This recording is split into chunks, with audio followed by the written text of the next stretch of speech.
Welcome to the Refine and Shine, the podcast dedicated to mastering the art of continuous improvement and optimizing every aspect of your life.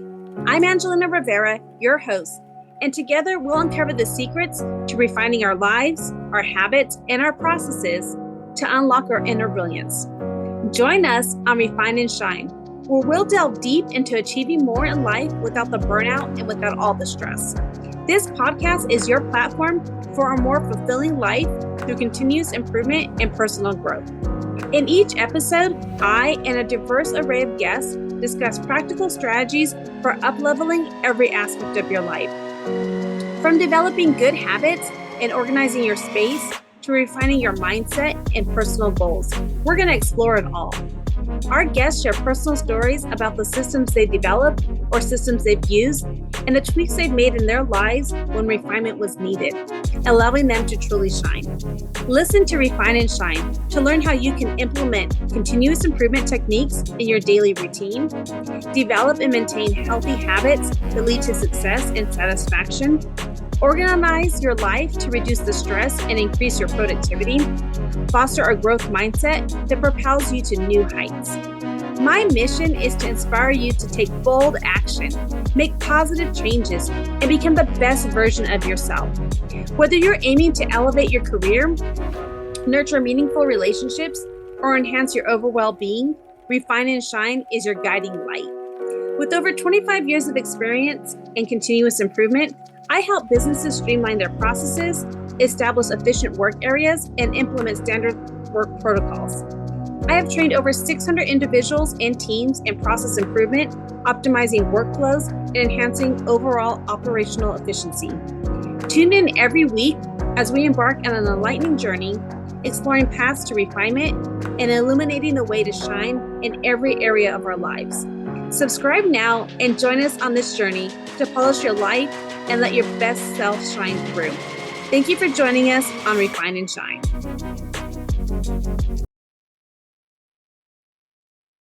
Hello, everyone. Welcome back to another episode of Refine and Shine. Today, we're going to dive into a deep topic that touches the very core of our human experience. It's going to be tantrums, emotions, and the incredible importance of allowing ourselves to cry. This is something that resonates with both men and women, and it's a crucial conversation that we need to have, especially in a world where vulnerability is often seen as a sign of weakness. With September being Suicide Prevention Month, this topic feels even more timely and important. So many people struggle with their mental health in silence, often because they feel they can't show their emotions or even ask for help. We often overlook how powerful a good cry can be, not just as a release, but as a way to prevent deeper emotional struggles.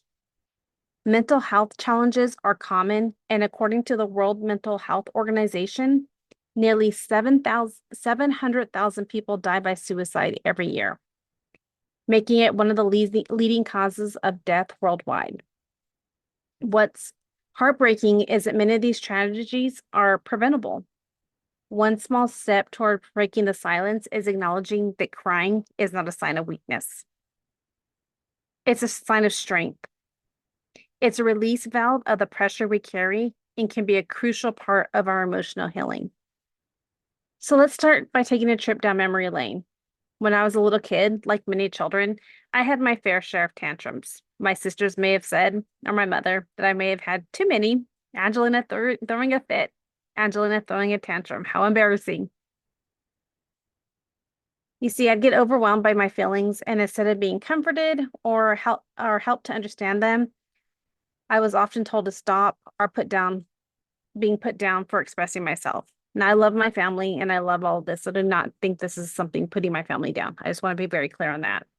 The thing is, I just didn't know how to deal with all these emotions that I was feeling and all these feelings I just felt, and I didn't know how to express myself. And I would express them by crying or throwing a fit, not knowing how to really use my words or even express things that were building up inside me.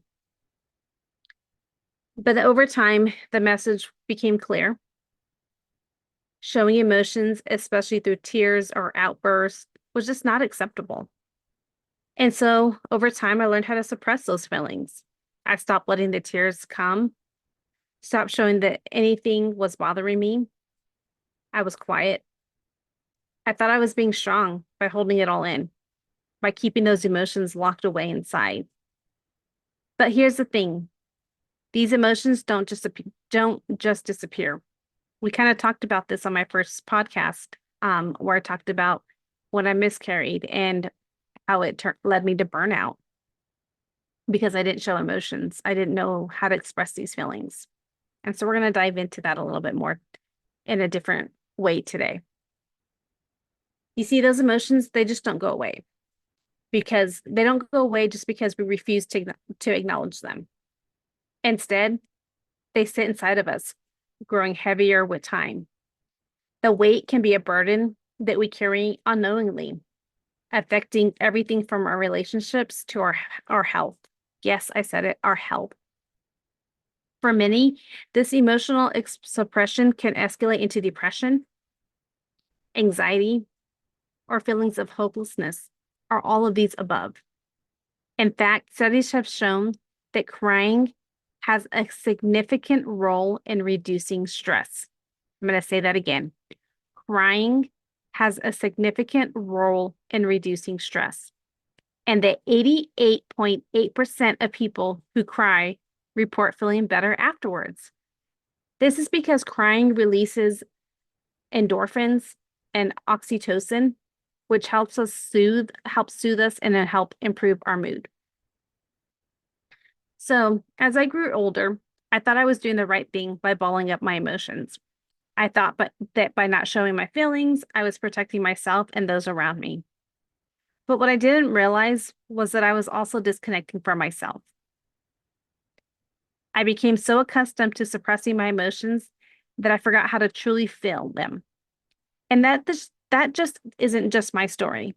It's something that many of us, maybe even you who are listening today, are also feeling.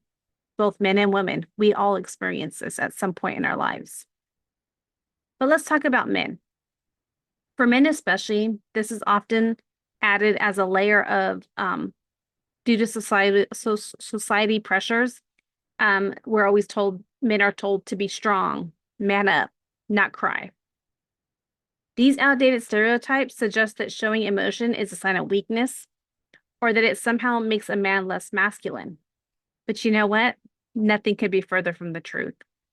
The ability to feel and express emotion is a fundamental part of being human. It's not about being tough or strong. It's about being real and authentic. The Bible speaks to this as well. In John 11:35, which is the shortest verse in the Bible, it says simply, Jesus wept. Even Jesus, the Son of God, cried. He showed his emotions, and in doing so, he demonstrated that it's not only okay to cry, but that it is a natural and important part of our human experience. Now let's talk about women.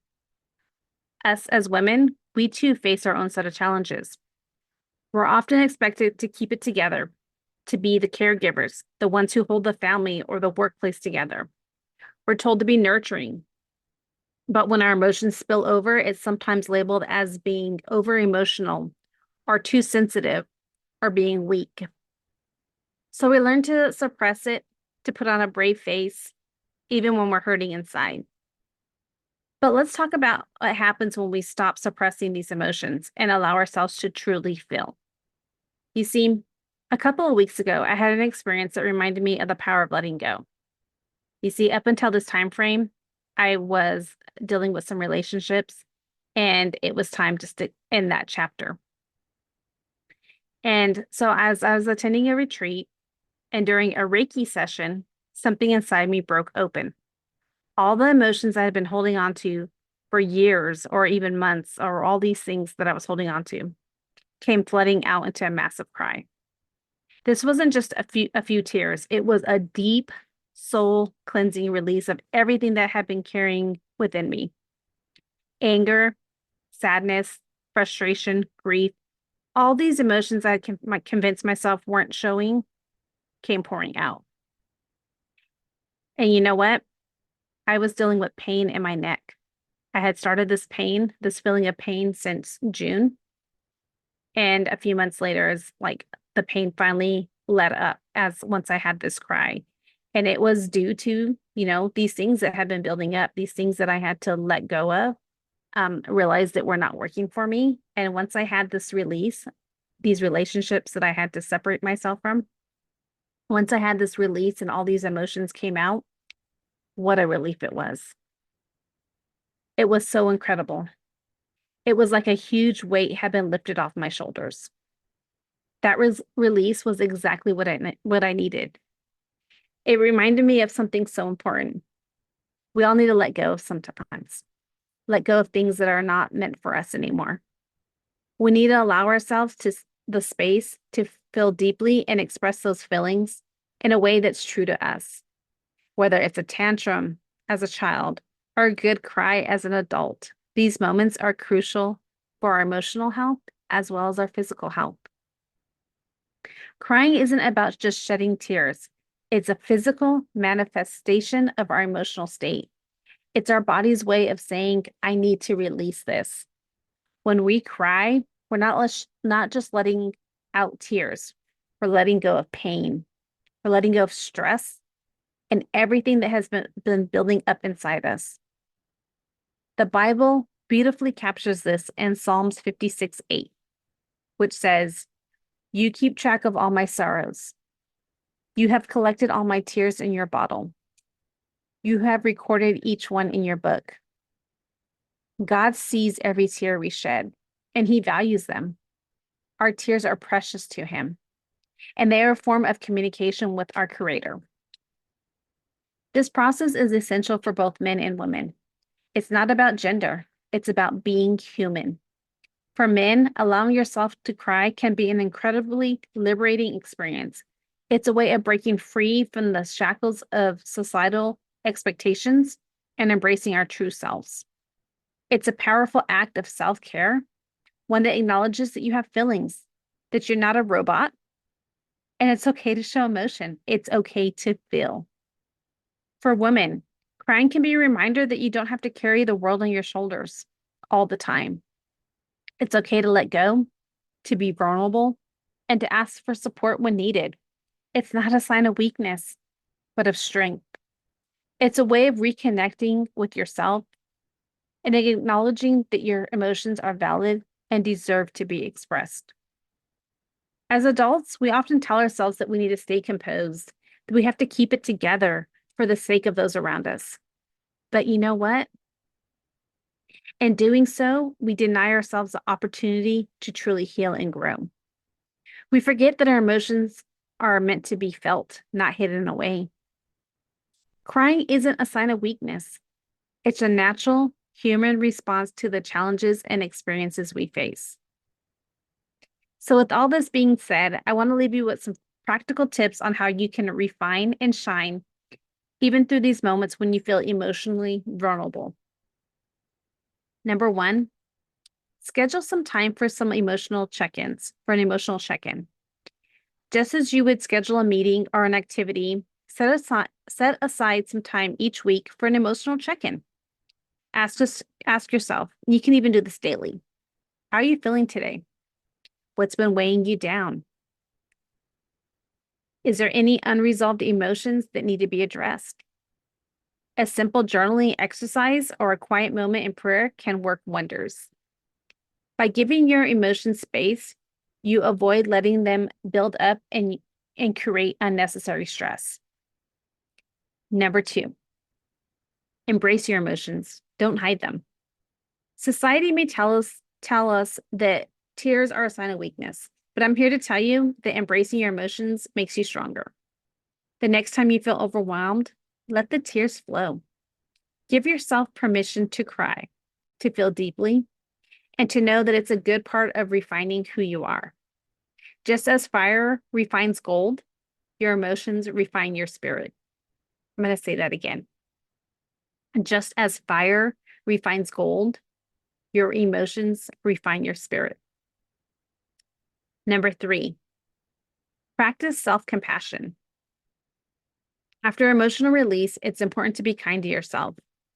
Don't criticize yourself for feeling too much or being too emotional. Instead, offer yourself grace and remind yourself that you're human.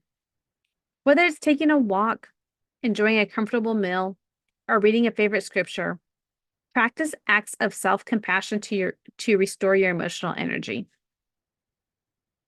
Number 4, create a support system. We often feel the need to hide our emotions or struggle through them alone. But you know what? There's power in community. Reach out to those who truly support you, whether it's family, friends, or a trusted coach. Share what you're going through, and don't be afraid to ask for help or a listening ear. The Bible reminds us to carry each other's burdens in Galatians 6:2. And in doing so, it lightens the load. Now, number 5, channel your emotions into purpose. One of the best ways to refine and shine is to channel your emotions into purpose. When you feel anger, frustration, or sadness, use that energy as fuel to create something positive. Whether it's pursuing a passion project, volunteering, or helping someone else, turn your pain into purpose. This will help you shine even in the dark moments. Number 6, reframe your emotional experiences.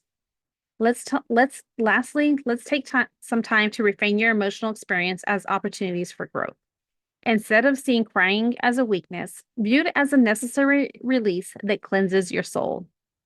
Just like pruning a plant, releasing emotions that no longer serve you creates space for new growth. With every cry, you're refining yourself, you're making room for more joy, more peace, and more fulfillment. So my message today is simple. Don't be afraid to cry. Don't be afraid to let those emotions out when you need to.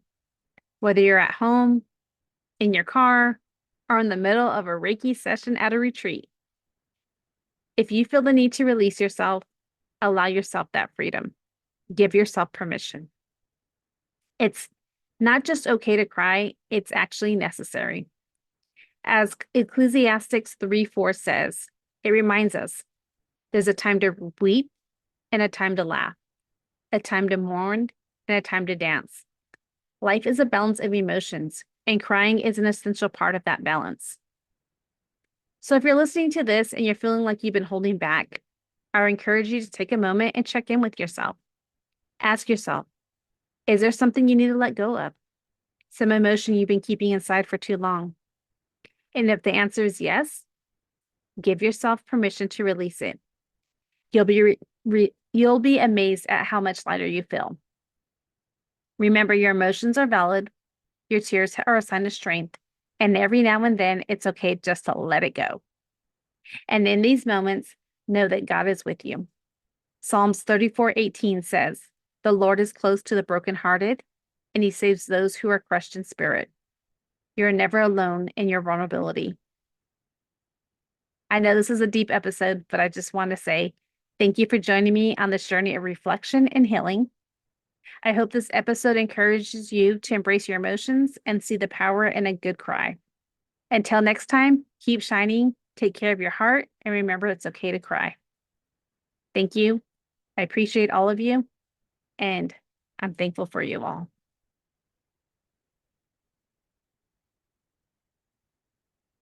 Thank you for joining us on this episode of Refine and Shine. We hope you find valuable insights and inspiration to fill your journey of continuous improvement. Remember, the key to success lies in refining your processes and letting your inner brilliance shine. If you've enjoyed this episode, be sure to subscribe to the podcast and leave a review. Your feedback is greatly appreciated and helps us reach more listeners like you who are eager to refine and shine in all areas of life. Stay connected with us on social media for updates and additional resources and behind-the-scenes content. We love hearing from our listeners, so feel free to reach out with any suggestions, questions, or success stories you'd like to share. As we wrap up, remember that the power to transform your life lies within you. Keep striving for growth, embracing change, and seeking opportunities to refine your skills. Together, let's continue to shine bright and make a positive impact in the world. Until next time, keep refining and keep shining.